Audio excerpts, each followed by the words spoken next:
થી આપણે ચર્ચા કરીએ છીએ ઇઝરાયલ બાબતની. ઇઝરાયલના ઘણા બધા આપણે વિડીયો પણ મૂકેલા છે, ઘણા બધા વિડીયો બનાવેલા છે, અને વિડીયોના માધ્યમથી ક્યાંક ને ક્યાંક ઘણા બધા માણસોને એક આપણા વિડીયોના માધ્યમથી જાણવાનું પણ મળ્યું છે, અને જેને જાણવું નથી અને જેને કંઈ મતલબ જાવું પણ નથી અને જાય અને જવા પણ દેવા નથી, એવા લોકો પણ ઘણા બધા હોય છે. આપણે કોઈના નામ નથી લેવા, કેમ કે કોમેન્ટો પણ ઘણી બધી કરતા હોય, રૂબરૂ મળે ત્યારે ઘણી બધી વાતો પણ ફેંકતા હોય અને બીજાને પણ અવરે અરવાડે ચડાવતા હોય.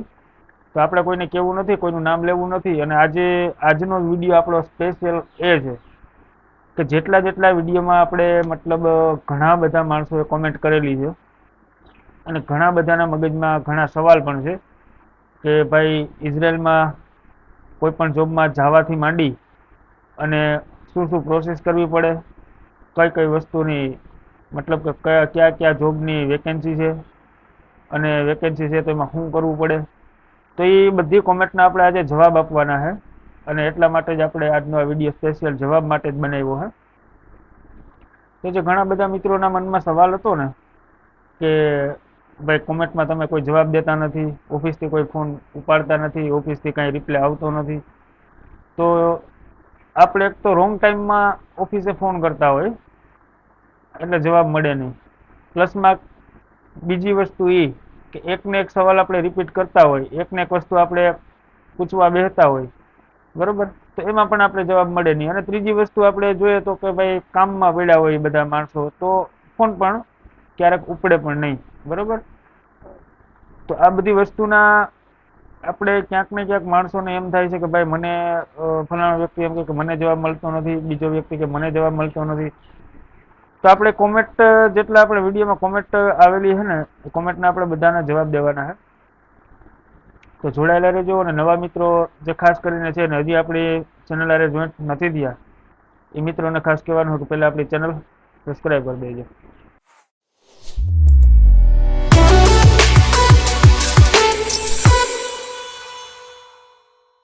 વાત કરીએ આપણે કે છેલ્લા આપણા જે પોરબંદર ઇન્ટરવ્યુ હતું, એ ઇન્ટરવ્યા પહેલાના એક બે વિડીયા અને ઇન્ટરવ્યા એનો વિડીયો ઇન્ટરવ્યાનો અને ઇન્ટરવ્યા પછીનો વિડીયો, મતલબ કે છેલ્લા આપણા 3-4 વિડીયોની અંદર જે કોમેન્ટ કરેલી છે જે પણ મિત્રોએ, એ મિત્રોને આપણે જવાબ આપવાના છે. તો કેમ કે બધા વિડીયોના જો આપણે હમણાં જવાબ દેવા વરસશું ને તો વિડીયો બહુ લાંબો થઈ જાય, બરોબર. અને ઘણા મિત્રોને તો હું કોમેન્ટમાં સામે જવાબ આપી જ દેતો હોય, છતાં અમુક માણસો એવા છે કે એને જવાબ નથી મળી શકતો, એને આપણે જવાબ અત્યારે આપીએ. તો પહેલી કોમેન્ટમાં તો જો કાલની જ કોમેન્ટ છે, એક ભાઈએ પૂછ્યું છે કે ભાઈ કલર કામનું ઇન્ટરવ્યુ છે કે નહીં, બરોબર. જો હવે કલર કામના ઇન્ટરવ્યુ બને ત્યાં સુધી આવે નહીં, એનું કારણ છે કે કલર કામ એક એવું છે, એક એવું કામ છે કે કલર કામ હરેક માણસને આવડતું જ હોય. હા, એક છે કે કલર કામમાં તમે કોઈ ડિઝાઇનર પેન્ટર હોય કે ભાઈ કોઈ મતલબ બીજા કોઈ વાહનના પેન્ટિંગથી માંડી અને કોઈ વસ્તુની તમને ડિઝાઇનના પ્લાનિંગથી માંડી અને તમને કોઈ તમારામાં સ્કિલ હોય તો એક વસ્તુ અલગ છે કે એના કદાચ ઇન્ટરવ્યુ આવી શકતા. એનું હાલમાં અત્યારે કોઈ ઇન્ટરવ્યુ છે નહીં. બાકી કલર કામ જે મિત્રો અહીંથી કન્સ્ટ્રક્શન લાઇનમાં જાય છે, સ્ટીલ ફિક્ચર હોય, મેસન હોય કે પ્લાસ્ટરવાળા કે કોઈ પણ માણસ હોય, કલર કામ કરી શકતા હોય. અને જે માણસો અહીંયા પહોંચ્યા છે એને ખબર જ છે, એ મિત્રો કલર કામ કરે જ છે, બરોબર. પછી બીજી એક ભાઈની કોમેન્ટ હતી, નરેશભાઈ હવે કયો કેટલા પાસ થયા અને ક્યાં ગયા ઇઝરાયલ ક્લાયન્ટ, આમાં તો ક્યાંય દેખાતા નથી. જો ભાઈ પહેલા નંબરમાં તો છે ને તમે વિડીયો આખું ટાઇટલ જોઈ અને ડાયરેક્ટ તમે મંડાઈ પડો અને કોમેન્ટ કરો, એનો કોઈ મતલબ નથી. હું તમને એમ નથી કહેતો કે તમે ફરજિયાત મારો વિડીયો આખો જોવો, તમારે જાણવું હોય, બરોબર. જેટલા માણસોને જાણવું છે ને એ વિડીયો તો કન્ટિન્યુ જોવે જ છે, આખા વિડીયા.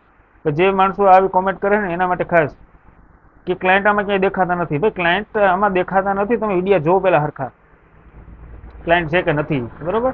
અને ક્લાયન્ટ આવ્યા હોય તો જ આપણે એ જે વિડીયો તમારા માધ્યમ સુધી જે પહોંચાડ્યો હોય એ આવ્યા હોય ને હકીકત હોય તો જ કરવાનું હોય. કોઈ આપણે ફેક વિડીયો બનાવતા નથી, બરોબર. અને આપણે ફેકુચંદ મહિલા છે નહીં, આ એક વસ્તુ મગજમાં રાખવાની. અને પાસ કેટલા થયા અને કેટલા નથી ને એ પણ કાલે ખબર પડી જાય, બધાને ફોન આવી જાય, જેટલા પાસ થયા એને આવશે ને નપાસ થયા એને આવશે, એટલે એ કાંઈ ટેન્શન લેવાની જરૂર નથી. અને છતાં એવું લાગશે તો આપણે એમાંથી પાછો એક વિડીયો બનાવશું. એટલે ખાસ કરીને આવા માણસોને મારે જવાબ દેવાનો થતો નથી, કેમ કે છતાં પણ આપણે એમ કહીએ કે હાલો જવાબ આપીએ. વિડીયો જોવો નહીં પૂરો અને ડાયરેક્ટ તમે એમ કહો કે આમ નથી થયું કે તેમ નથી થયું, તો એ વસ્તુ એક શરમજનક બાબત કહેવાય.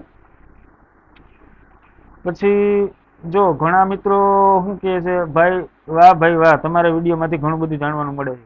કે ભાઈ જેને જાણવું છે ને એ તો જાણે જ છે. મેં હમણાં તમને પહેલા કીધું ને કે વિડીયોમાંથી ઘણી બધી માહિતી આપણને મળે છે. બાકી આપણે કોઈ એજન્ટ નથી, કોઈ એજન્ટનો આપણે પ્રસાર એકનો કરતા નથી, કે કોઈ એજન્ટ મારો માસીયાઈ થતો નથી. બરોબર, આ એક ચોખ્ખી વાત કે ક્યાંય આપણું કમિશન લાગતું નથી, કે ક્યાંય આપણો ભાગ નથી. આ પહેલા હું સ્પષ્ટતા કરી દઉં તમારે બધા સામે, એ એક ખાસ નોંધ લેવી. જેટલી આપણાથી વિડીયોના માધ્યમથી આપણે જેટલી હેલ્પ થાય છે ને ભાઈ, એ જ કરીએ છે. બાકી વિડીયો ઉતારવા અહીંયા જાઉં ને તો પેટ્રોલ એવું મારું બારું છે. બરોબર, 200 રૂપિયાનું પેટ્રોલ મારું જાય છે, એ મને કોઈ એજન્ટ આપતો નથી. અને કોઈ એજન્ટ મિત્ર આપણા કોઈ દુશ્મન નથી, અને કોઈ એજન્ટ મિત્ર આપણા કોઈ માસીયાઈ ભાઈ પણ નથી. મેં હમણાં તમને કીધું એ રીતે હવનું કામ હવની રીતે કરતા જ હોય. અને જો આ કોમેન્ટ પહેલા હું એક બીજી વાત વચ્ચે લઈ લઉં કે ઘણા બધા મિત્રો એમ કહે છે કે ભાઈ એજન્ટ લોકો આમ હોય તેમ હોય, પાસપોર્ટ અમારા અમુક લઈ લીધા, એની પણ હમણાં આમાં કમેન્ટ આવશે, એનું પણ હું તમને કહીશ. અમુક માણસો એમ કહેતા હોય કે અમારા પાસપોર્ટ હાલવી દીધા, આમ કર્યું તેમ કર્યું, પાસપોર્ટ પાછા આપતા નથી. તો ભાઈ હું લેવા ન આપે? આપે જ ને. પાસપોર્ટ આપણે આપ્યો હોય તો કોઈ એજન્ટ ના પડી શકે, પાસપોર્ટ આપે જ. હા, એક વસ્તુ છે, તમારું કામ પ્રોસેસમાં મૂકેલું હોય, તમારી ફાઇલ આગળ પહોંચી ગઈ હોય, અને કામ તમારું અણી ઉપર આવીને ઊભું હોય, અને તમે એમ કહો કે હવે મારે પાસપોર્ટ જોઈએ છે, હવે મારે નથી જવું, તો એ વસ્તુ ખોટી પડે. કેમ કે જે રીતે આપણી ગામની અંદર અને જિલ્લા કક્ષાએ આપણી ઇજ્જત આબરૂ અને વેલ્યુ હોય, ગામમાં આપણે પૂછાપૂછ થતા હોય. મને પણ પૂછે છે કે ભાઈ તમે એટલા સમયથી રાહ જોઈને બેઠા, એટલા સમયથી તમે જાવું કરો, તેથી કેમ નથી ગયા? તો એનો જવાબ આપણે કઈ રીતના આપવો ને, એ આપણામાં એટલી આવડતર હોવી જોઈએ. બરોબર, આ વિદેશના મામલા છે, કોઈ અહીંથી પોરબંદર કે પોરબંદરથી રાજકોટ જવાના મામલા નથી. એટલે આ એક વસ્તુ તમારા મગજની અંદર માનસિકતા છે ને, એ કાઢી નાખવી જોઈએ ખરેખર. પછી જો એક બીજી કોમેન્ટ, તમારી ઓફિસ ક્યાં આવી, મોબાઈલ નંબર તો શેર કરો, વાત કરવા થાય. કે ભાઈ મોબાઈલ નંબર હું કોઈને બને ત્યાં સુધી આપતો નથી. એનું કારણ એ છે કે પછી તમે ફોન કરાકર થાવ, ઓફિસના નંબર બધાને ખબર જ છે, આપેલા છે.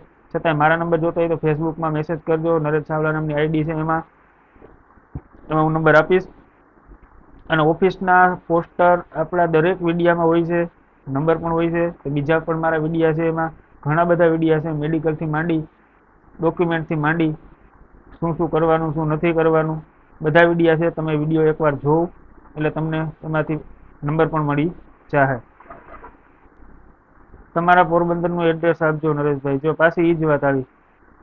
ભાઈ પહેલા તો હું પોરબંદરમાં રહેતો નથી, અને ઓફિસનું એડ્રેસ બધાને ખબર છે, છતાં પણ હું ડિસ્ક્રિપ્શનમાં નાખી દઈશ, નીચેથી તમે લઈ લેજો. પછી જય શ્રી કૃષ્ણ, કેરટેકર વર્કની જોબ હોય તો કહેશો, એ સિવાય બેન માટે હોય તો મારા માટે વર્ક કરવું છે. અમદાવાદથી એક બેનની કોમેન્ટ છે. કેરટેકરની વિઝા ચાલુ છે, એવું નથી કે બંધ છે, પણ કેરટેકરમાં અત્યારે મોસ્ટ ઓફ વધારામાં વધારે પડતા નર્સિંગ કોર્સ કરેલા હોય, જેના પાસે અનુભવના સર્ટિફિકેટ હોય, એ લોકો માટે અત્યારે તાત્કાલિક થઈ જાય છે, ઓછા પૈસા એ થઈ જાય છે. બાકી તમને બધાને ખબર જ છે કે ઇઝરાયલ પહોંચવું એ આપણા કોઈની ત્રેવડ વગરની વાત હતી. બરોબર, કેમ કે એટલી ત્રેવડ આપણે કોઈ પાસે ન હોય ને. જે લોકો માણસો પહેલા શરૂઆતમાં ગયા હતા 20, 22 લાખ કે 25 લાખ રૂપિયા ભરીને ગયા હતા, એ લોકો આજે કેરટેકરમાં કે કોઈ અન્ય કામમાં, અને આજે કેરટેકરમાં જવું હોય તો મિનિમમ મારા ખ્યાલ મુજબ તમે 5-7માં પહોંચી શકો, અથવા તો એનાથી ઓછી રકમમાં પણ પહોંચી શકીએ. પછી ઘણા મિત્રો હમણાં મેં વાત કરીને જેમ કે એમ કહેતા કે ભાઈ એટલા સમયથી રમાડે છે, એજન્ટ આમ કરે છે, તેમ કરે છે, હજી કેમ વારો નથી આવ્યો, મફત થોડું કરે છે. તો ભાઈ આપણે ખાલી એટલું જ વિચારી લેવું જોઈએ કે જે તે સમયે 20 લાખમાં 25 લાખમાં માણસો જતા, ત્યારે આપણા મગજમાં કોઈ ઉપર અસર નહોતી થતી ઇઝરાયલની, કે કોઈને એમ નહોતું થતું કે મારે ઇઝરાયલ જવું. કેમ કે ભાવ જ એવા હતા, 20 લાખ, 25 લાખ, 22 લાખ. કેમ મગજમાં આવે? આપણે ત્યાંથી વાત કરીએ કે ભાઈ 20 લાખ કે 25 લાખ રૂપિયા આપણી પાસે હોય તો આપણે એનો ધંધો કરી લઈએ, ઇઝરાયલ જવાની જરૂર ક્યાં છે? ઘણા બધા આવી રીતના મગજનો ઉપયોગ કરતા હોય, આવી બુદ્ધિ વાપરતા હોય. હવે અત્યારે આપણા ભાવમાં ચાલુ થયું છે, આપણી પાસે જેટલી મતલબ આપણે પૈસાની જે કઈ બંદોબસ્ત કરી શકીએ, એ ભાવમાં અત્યારે આપણે ઇઝરાયલ જઈ શકીએ છીએ તો ભાઈ શાંતિ રાખો ને. એમાંય તમારે ઉતાવળ જોઈએ છે કે મહિના 2 મહિનામાં કે 3 મહિનામાં આપણો વાલો પહોંચી જાય. હા, શરૂઆતમાં એવું હતું કે જે તે સમયે યુદ્ધ ચાલુ હતું ત્યારે માણસોની એ લોકોને એટલી સખ્ત જરૂર હતી, કેમ કે યુદ્ધના માહોલમાં જે ઓલા અહીંયા જૂના માણસો હતા ફિલિપિનથી માંડી શ્રીલંકન લોકોને બીજા દેશના ઘણા બધા, એ લોકો અહીંયાથી વયા ગયા હતા અને અમુકને કાઢી મૂક્યા હતા. એમાં એને સખત માણસની જરૂર હતી અને ઇમરજન્સી જરૂર હતી. ત્યારે શરૂઆતમાં મહિના 2 મહિનામાં કે 3 મહિનામાં માણસ અહીંથી ઇઝરાયલ પહોંચી જતો. અત્યારે અહીંયા ઓલરેડી માણસોની કોઈ એવી ઓલી ગુંજાઈશ નથી કે એને માણસો જોઈએ જ છે તમે જલ્દી લઈ લ્યો. અમુક કંપની ત્યાંથી પ્રોવાઈડ કરતી હોય કે ભાઈ મારે માણસો જોઈએ, આ કંપની ત્યાંની લેવા આવે છે. કોઈ ઇઝરાયલની ત્યાંની ગવર્મેન્ટ એમ કહેતી નથી કે ભાઈ ઇન્ડિયાના લોકોને લ્યો તમે, બરોબર છે. અને ગવર્મેન્ટ ટુ ગવર્મેન્ટ ચાલુ થયું તો એ વાત પણ સાચી છે. એનો મતલબ એવો નથી કે તાત્કાલિક આપણે પહોંચી જઈએ. તો આપણે મગજમાં એક જ વસ્તુની એક સમજણ રાખીને બેહવાનું કે ભાઈ 20 લાખ કે 25 લાખ રૂપિયા જે પણ ભરી જતા હતા ને એને પણ વરસ 2 વર્ષ વેઇટ કરવો પડતો હતો, બરોબર, ત્યારે અહીંયા પહોંચતા. તો આપણે અત્યારે એક તો 10 ની ઉપર કોઈને દેવા નથી. સ્ટાર્ટિંગમાં જે કઈ ભાવ હતા 3.5, 4, 5, 6, 7 જે એજન્ટના અલગ અલગ જે કઈ એની કઈ ભાવ નક્કી કરેલા હોય એ પ્રમાણે તો અત્યારે આપણા ભાવમાં સારામાં સારી ભાઈ કહેવાય. અને અમુક એમ કહે છે કે ભાઈ એ તો લૂંટવાના કરે છે અને ફલાણો એજન્ટ આમ છે ને ઢીકડો એજન્ટ આમ છે ને એટલા પૈસા લઈએ છે. તો તમે પેલા ઓલું મગજમાં રાખો કે 20 લાખ રૂપિયા દેવા હારા કે આ પૈસા દેવા હારા. આપણા ભાવમાં જ છે અત્યારે નિરાત રાખવી પડે, પ્રોસેસ ચાલુ હોય. અને એના પહેલાં આપણે જવું હોય ને તો કાંઈક આપણે કરી બતાવવું પડે, કાંઈક આપણી પાસે સ્કિલ જોઈએ, કાંઈક આવડતર તો જોઈએ ને. આવડતર વગરનું તમારે જવું છે તો કોણ રાખે ભાઈ. પછી જે મોસ્ટ ઓફ આપણા વિડીયોમાંથી માંડી કે કોઈને ભરમાવતા હોય કે કોઈ માણસોને ભડકાવતા હોય એવા માણસો કોણ વધારે પડતા હોય એ પણ હું તમને કહું કે નામ આપણે નથી લેતા, પણ જે માણસો કાં તો ઇન્ટરવ્યુમાં નપાસ થયા હોય, કાં તો એને જલ્દી હોય જવાની, કાં તો પછી કાંઈ ઘેરે કાંઈ કામ ધંધા કરતા ન હોય ને જલ્દી માંની લાગી પડી હોય કે જલ્દી પહોંચી જાઓ ને જલ્દી મોજ કરી લઉં, મજા કરી લઉં, આમથી માંડીને બધી અહીંયા તો મજા હોય. એટલે એવા મિત્રો વધારે પડતા કાંઈક ને કાંઈક આપણે જે મગજમાં વિચારીને બેસતા હોય ને ભાઈ તો એ વિચાર કાઢી નાખવાના છે. બાકી સમજો તો વેટ કરવું પડે. આ એક મેં તમને આના પહેલા વિડીયામાં પણ કીધું હતું કે જે સમયે જે લોકો ઇઝરાયલથી માંડી આપણે સોરી અમેરિકા છે, લંડન છે, કોઈ ન્યુઝીલેન્ડ, ઓસ્ટ્રેલિયા એવી કન્ટ્રીમાં સારી સારી કન્ટ્રીમાં જતા હોય અને એ કન્ટ્રીમાં જેટલું વેટ કરવું પડે ને આ ઇઝરાયલ પણ આજે એ જ પોઝિશન ઉપર છે, બરોબર. એટલે વેટ તો કરવો પડશે, એવું કંઈ વિચારવાનું નહીં. અને અમુક લોકો એવું પણ હોય કે આપણી મોર પહોંચી જતા હોય, આપણી પાછળ હોય તો અમુક કંપની એવી હોય કે એમરજન્સીમાં કદાચ એનું કામ થઈ શકતું હોય, બરોબર. પછી બીજા ભાઈનું શું છે, હોટેલમાં છે વેકેન્સી, ઇંગ્લિશ ફૂલ આવડે છે, હોટલમાં હોય તો કહેજો. હોટલનું તો ભાઈ હજી આવ્યું નથી, આવશે તો કહેશું, બરોબર. એક બીજા ભાઈએ શું કીધું જવા માટે શું કરવું જોઈએ. હમણાં ભાઈ હું એ જ બોલ્યો ઇઝરાયલ જવું હોય તો શું કરવું જોઈએ. અને આપણા વિડીયા પણ છે આમાં શું શું ડોક્યુમેન્ટ જોઈએ, ડોક્યુમેન્ટ આપ્યા પછી શું કરવાનું, બરોબર. આપણી પાસે શું સ્કિલ છે, શું નથી, આપણને શું આવડે છે, એ બધી વસ્તુની બહુ સરસ જાણકારી આપી ભાઈ. આપનું એડ્રેસ નરેશભાઈ રાજકોટમાં કઈ જગ્યાએ? ભાઈ હું રાજકોટ નથી રહેતો, પોરબંદર પર નથી રહેતો. પોરબંદરની બાજુમાં મારું ગામ છે, હું રહું છું. ફાર્મરમાં હોય તો જવું છે. ફાર્મરમાં ભાઈ નથી. ફાર્મરમાં તમારે જવું હોય તો તમને દુબઈથી આપણે સોરી દુબઈ છે, કોઈ અરબ કન્ટ્રીના કોઈ પણ તમે કન્ટ્રી પકડો, ત્યાં તમને કદાચ ફાર્મરની વેકેન્સી હોય જ લગભગ 99% ગાર્ડન સાચવવામાં, તો ત્યાંથી તમને એ કન્ટ્રીમાં તમને કામનું મળી જાય. એક બીજા ભાઈ છે, આ એક શરૂઆતના એક ભાઈ છે, આનું નામ મારે લેવું જોઈએ. એનું કારણ શું છે કે ભાઈ જે તે સમયે ઇઝરાયલનું બહાર પડ્યું હતું ને જે સમયથી અમારા સબસ્ક્રાઈબર મિત્ર છે અને એ સમયથી મારા એક વિડીયો પણ એવો નહીં હોય કે આ માણસ નથી જોતા. કમલેશ રબારી, એને હું લખ્યું જો નરેશભાઈ તમને ખૂબ ખૂબ અભિનંદન કે ઇઝરાયલ વિશે સચોટ માહિતી આપવા બદલ. સમજે છે ને જેને માહિતી જોઈએ છે ભાઈ એનો તો હું પણ દિલથી ધન્યવાદ કહું છું કે તમે લોકો પણ એટલો સપોર્ટ આપો છો ને એટલું વિડીયો જોઉં છો અને એમાંથી કંઈક ને કંઈક તમને ખાલી 10% માહિતી સાચી લાગતી હોય તો તમે સામે કોમેન્ટ સારી કરતા હોય. અને જે લોકો સિલેક્ટ થાય એને પણ ખૂબ ખૂબ અભિનંદન. વેરી ગુડ ભાઈ. એ પછી હું છે આ બધાય રમાડવાના ધંધા છે, લ્યો બોલો. હમણાં જ વાત કરતો હતો આ બધાય રમાડવાના ધંધા છે. આ ભાઈ કોણ છે? આપણે કોઈનામાં નામ નહીં લઈએ. આ ભાઈએ શું લખ્યું? આ બધાય રમાડવાના ધંધા છે. હા ભાઈ, તમને રમાડવાના લાગે છે તો મને એવું હશે કે કાં તો તમે નપાસ થયા હશે ને કાં તો તમને જવું નહીં હોય, એટલે બીજાને તમે આ અવરે રવાડે ચડાવવાના તમે આ કોમેન્ટ કરી છે. આ કોમેન્ટ કોઈ ડિલીટ નથી કરતો. એવું નથી કે કોઈ ખરાબ લખે એના બાબત આપણે ડિલીટ કરી નાખીએ. જો કે કોઈ ગાળો નથી દેતા, ખરાબ નથી લખતા, પણ મતલબ નેગેટિવ વાતો કરતા હોય ને એની આપણે કોમેન્ટ ડિલીટ નથી કરતા, એની આપણે કોમેન્ટ આમાં રાખીએ જ છીએ, એટલે બીજા પણ મિત્રોને ખબર પડે કેટલાકમાં છે અને કેવી કોમેન્ટ કરે છે. તો ભાઈ નેગેટિવ વિચારવાળા હોય તો એના હારે કેવી રીતના ઓલું રાખવું કે એનાથી દૂર રહેવું એમ. રમાડવાના ધંધા હોય તો ભાઈ પહેલા તો આ ભાઈને થોડીક આપણે જો આપણો વિડીયો જોઈ ને તો એના હાડું એના સુધી થોડાક પુગાડજો કે ભાઈ રમાડવાના ધંધા હોય ને તો પહેલા તો એટલો કોઈ ખર્ચો કરે નહીં. ઇઝરાયલથી કોઈ પણ એજન્ટ, આપણે કોઈ એક એજન્ટનું નથી દર્શાવતા કે દિલીપભાઈ વિશે નથી બોલતા, કોઈ પણ ઘણા બધા આપણા પોરબંદર જિલ્લામાં ઘણા એજન્ટો છે. કોઈ એજન્ટ એવી રીતના આટલા ખર્ચા કરે નહીં. ઇઝરાયલથી ક્લાયન્ટ અહીંયા બોલાવવો હેલી વસ્તુ નથી. આપણા પોરબંદરમાં એક રેકર્ડ બ્રેક છે, આપણા સૌરાષ્ટ્રમાં એક રેકર્ડ બ્રેક છે. તો આ રમાડવાના ધંધા હોય તો તમારી પાસેથી લઈ હું લીધું? તમારી પાસે અત્યારે હાલમાં શરૂઆતમાં લઈ હું લીધું? હાલો આ રમાડવાના ધંધા છે તો એવું તો નથી કે તમારી પાસેથી બધા પાસેથી લાખ લાખ કે 2-2 લાખ કે 5-5 લાખ રૂપિયા પડાવી લીધા. તમારા ડોક્યુમેન્ટ જે જરૂરી મુજબ જે માંગતા હોય એ ડોક્યુમેન્ટ આપણે આપવાના હોય અને તમારી પ્રોસેસ ચાલુ થાય ને તમારું થાય તમારે પૈસા દેવાના. બાકી ક્યાં પૈસા દેવાના? આ દિંડક બંધ કરો. ઇઝરાયલનો ભાવ આટલો નથી તો શું કામ લાખો રૂપિયા લેવાય છે? તો કેટલો ભાવ છે ભાઈ? તમારાથી સસ્તું થતું હોય તો કેજો, મારે આવવું. આ ભાઈને આપણે એટલું કહીએ કે આટલો ભાવ નથી. હું માનું છું કે આટલો ભાવ નથી. મેં હમણાં એ જ વાત કરી કે 20 લાખ ને 25 લાખ રૂપિયા આપતા હતા એ બધાને હારા લાગતા હતા. અત્યારે આ 4-5માં કે 7માં જે માણસો કામ કરે છે, જે એજન્ટો કામ કરે છે, તો એ તમને હજી અઘરા લાગે છે. તો તમારાથી ભાઈ આ ભાઈને હું એટલું જ કહેવા માંગુ, જે મને કોમેન્ટ કરી એને, કે તમારાથી જો કંઈ સસ્તામાં થતું હોય ને, તમે 2-2.5 માં કે 3 માં મોકલતા હોય ને તો મને કહેજો. ઘણા બધા માણસો આપીશ અને ઘણા બધા આપણા ફ્રેન્ડ ફોલોવિંગ, આપણા યુટ્યુબમાં સબસ્ક્રાઈબર મિત્રો, ઘણું બધું આપણું સર્કલ છે, બરોબર. બાકી ખોટી નેગેટિવ વાતો કરોમાં અને બીજા જાતા હોય એને જવા દો, કમાય એને કમાવા દો. બાકી જેટલા પહોંચ્યા એને ખબર છે, એના હારે તમે કોન્ટેક કરી લ્યો, કેવી રીતે રહે છે, કેવી રીતે કામ કરે છે ને કેટલું મહિને કમાય છે. બાકી અહીંયા આપણે રખડવું હોય અને દિંડક ઠોકવા હોય અને બીજાની પથારી ફેરવવી હોય એવું રહેવા દો, બરોબર. જે કમાતા હોય એને તો કમાવા દો, આપણે તો કમાવું નથી. ભાઈ મારે 13 મહિના થયા, હવે તો રહેવા દો. કેવાનું રહેવા દો ભાઈ? 13 મહિના થયા તો મારે લગભગ એમ માનો નહીં કે 15 મહિના થવા આવ્યા. 2023ના ડિસેમ્બર મહિનાની હું વાત કરું ત્યારે મેં શરૂઆતમાં ખેતીવાડીમાં ફાઇલ મૂકી હતી. બધાને ખબર છે, બધાએ મારા વિડીયો જોયા છે. નથી જોયા એને હું ફરીથી કહી દઉં. 2023ના એન્ડમાં મેં ફાઇલ મૂકી હતી ખેતીવાડીમાં. 2024નું અડધું વર્ષ ગયું, ખેતીવાડી બંધ થઈ ગયું.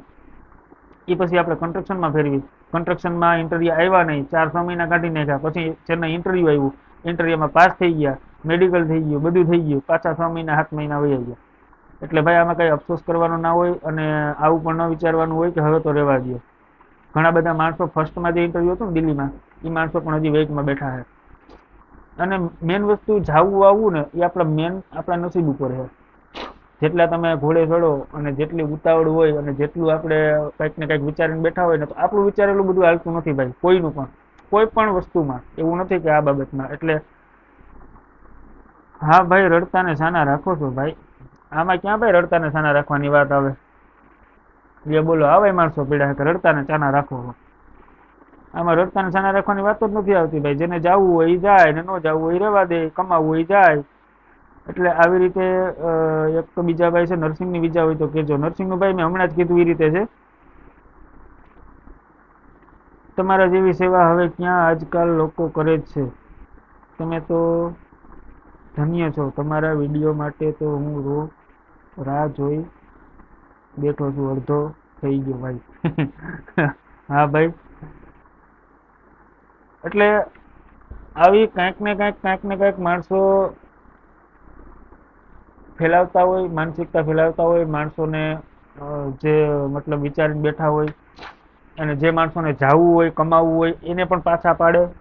અને ઘણા માણસોને મેં હમણાં કીધું એના જેમ કે કાં તો 1-2-3 ઇન્ટરવ્યુમાં ગયા હોય અને પાસ ન થઈ ગયા હોય, એવા પણ ઘણા બધા મિત્રો હોય. આપણે બધાના નામ નથી લેતા, બધાને કહેતા પણ નથી, પણ ક્યાંક ને ક્યાંક આવા મિત્રો ઘણા બધા હોય.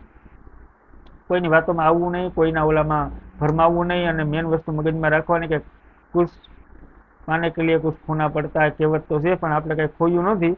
હિંમત જ ખાલી રાખવાની છે અને રાહ જોવાની છે, અને જ્યાં સુધી મંજિલ ન મળે ને ત્યાં સુધી અડગ રહેવાનું છે.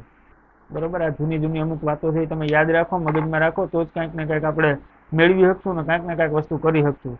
અને 2 પૈસા અહીંયાનો જે કાંઈ 1.5+ કે 2+ પગાર હોય ને ત્યારે આપણે મેળવી શકશું. બાકી નેગેટિવ વિચારી, બીજાનું નેગેટિવ સાંભળી અને કાંઈ આપણે નહીં કરી શકીએ. તો કહેવાનું માત્ર આજે ખાલી એટલું જ હતું. અને આ થોડીક કોમેન્ટના જવાબ આપણે આપવાના હતા કે નેગેટિવ બાબતનો અમુક અમુક જે વિચાર કરે છે ને એને આપણે રૂબરૂ લાઈવના માધ્યમથી કે વિડીયોના માધ્યમથી આપણે આપીએ. એને લગભગ મને એમ છે કે આ વિડીયોમાં એ મજા તો નહીં જ આવે, પણ મુબારક છે, તમને મજા આવે તો પણ ઠીક છે, ન મજા આવે તો એ શેર કરજો. અને સબસ્ક્રાઈબ ન કરતા હોય તો કાંઈ વાંધો નહીં, વિડીયો શેર કરજો એટલે બીજા મિત્રોને થોડુંક એમ થાય કે ના ભાઈ અમુકને જે સારું લાગે છે એને તો સારું લાગશે, તમને ન લાગે તો કાંઈ નહીં. મળીએ પાછા, કંઈક નવી અપડેટ આવશે, કાલની તારીખમાં જ આવશે કંઈક ને કંઈક. પાછા મળીએ, ત્યાં સુધી બધાને જય ભારત.